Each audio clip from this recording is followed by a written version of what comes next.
Madam Deputy Speaker, and it is a great pleasure to follow the Honourable Member for Arundel and South Downs, who has made a powerful speech that I do hope his front bench are listening to. It is hugely encouraging to hear so many voices from the Conservative benches today speak out in favour of more transparency than what is already being implemented, and I do hope that that is a sign that this House has a centre of gravity that encourages further action that the Government will need to take note of. In terms of this bill in front of us today, sanctions and money laundering, it is clearly, in my view, sadly, necessary if we are to leave the European Union. And I think the very existence of this bill undermines the negative impact of Brexit.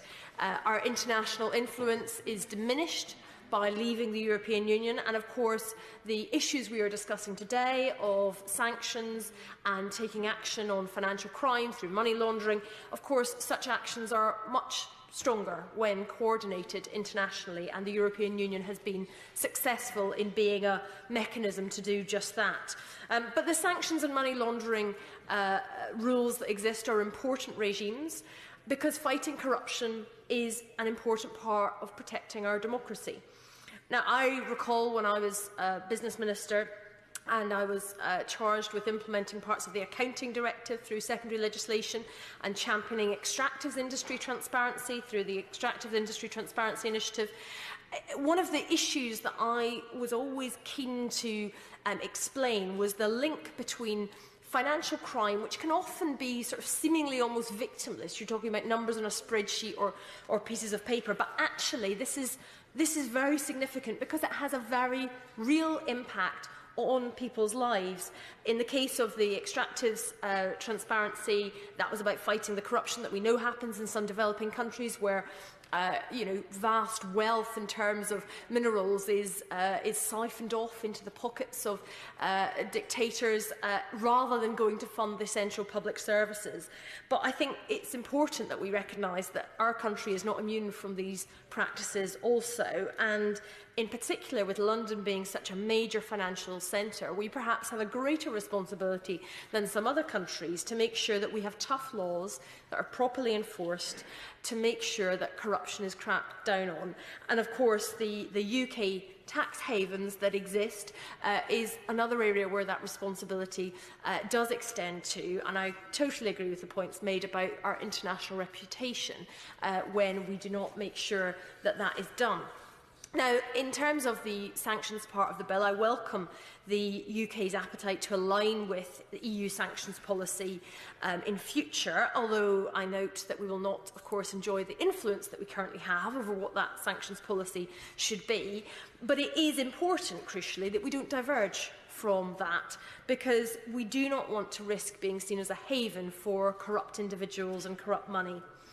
There are opportunities presented in the bill, as the Right Honourable Member for Sutton Coldfield pointed out earlier, through Clause 14, by providing greater clarity for NGOs doing vital work in their operations, working in some of these very difficult countries where there may be regimes that are subject to sanctions, but that nonetheless they need to be able to purchase the fuel and the supplies and the food within country.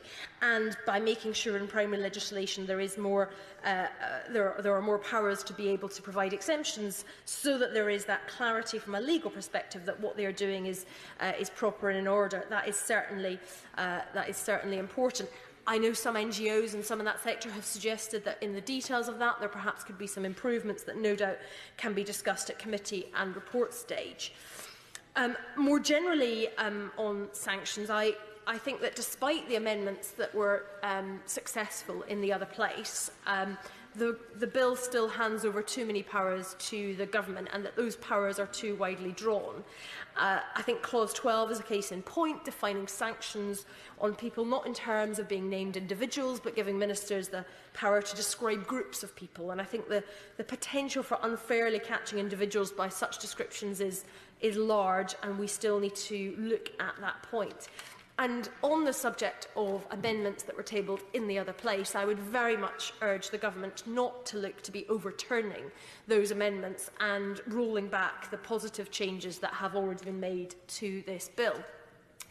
In terms of the idea of a Magnitsky amendment that has been raised by various Right Honourable and Honourable members in this debate, such as the Right Honourable Member for Bishop Auckland and Sutton Coldfield and Huntingdon, I think that it is important that we, as the UK, can take a leadership role on human rights issues, and that therefore sanctions responding to human rights violations are important.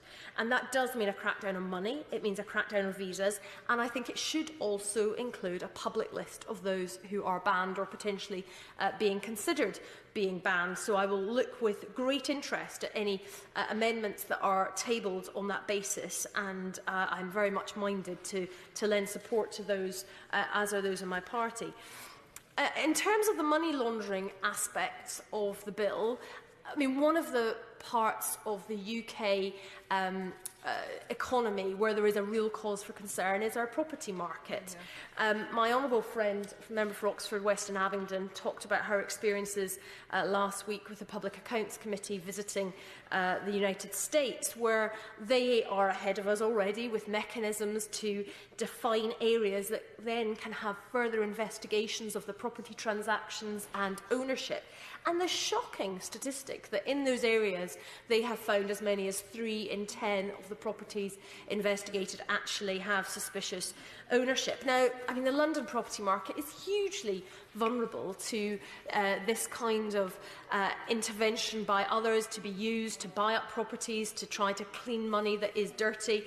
There is some excellent research by Transparency International UK that's identified £4.2 billion worth of property within London bought with suspicious wealth, most of it within secrecy jurisdictions.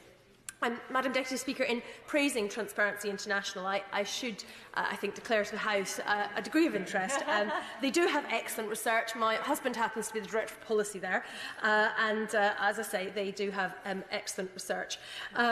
In 2016, the Anti-Corruption Summit committed that there would be legislation brought forward so that overseas companies owning UK property would have to declare beneficial owners, and we were promised that legislation by April of this year, by 2 months' time. Now, clearly, that is no longer happening. That has been delayed on more than one occasion, and now it looks like we are not to receive even a draft bill until this summer. And I would urge, I will certainly give way to Honourable Member for giving way. Does she agree that with the UK in a housing crisis, this bill could speed up the property register and really tackle such an important issue?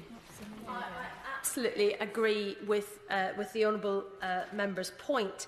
I don't think there is any need for further procrastination on this. This is an issue that officials clearly ought to have been looking at since 2016, since that promise was made at the Anti-Corruption Summit. It was expected that that would be ready in time for this year, and even if a draft bill is being looked at for the summer, and I recognise sometimes parliamentary time is a constraint for government, but I think there would be real support within this House for bringing forward some amendments of what may already be partially drafted legislation to include in this bill, because there is a clear money laundering point of importance when it comes to property and understanding who owns it. And I think that this is just another worrying signal from this current administration about the priority that they are giving to combating corruption, that promises made in 2016 are being downgraded and delayed, and I really think that needs to be rethought.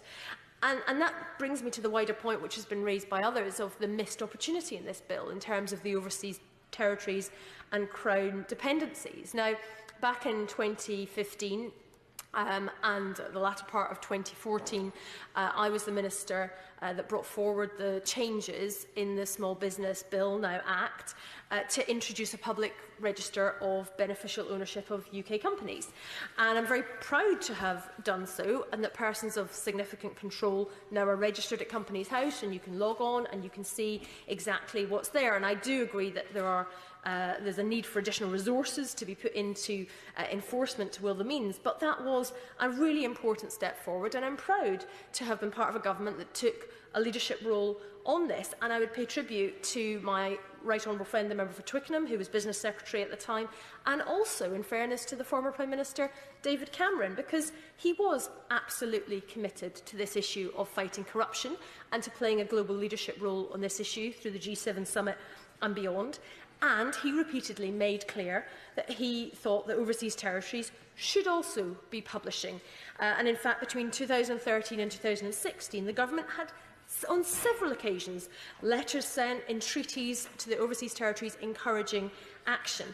I think it is deeply concerning that the appetite on this has significantly diminished under the current administration. It is almost as if the government is now relaxed about the murkiness of financial transactions of the like that we saw revealed by the Paradise and Panama Papers, about our overseas territories, in the name of the UK, being used to hide complex structures where corruption can flourish. And I think the progress has really ground to a halt on this issue. And so I would say to the Minister, if they disagree, if they think that they're as committed to tackling corruption in this way as ever, then I would say, what have they been doing since 2016? Where are the letters and the notes of the meetings of them encouraging the overseas territories to publish their beneficial ownership registers? And I stand ready to be corrected if the Minister is able to provide that information, because I think the House would very much like to see it.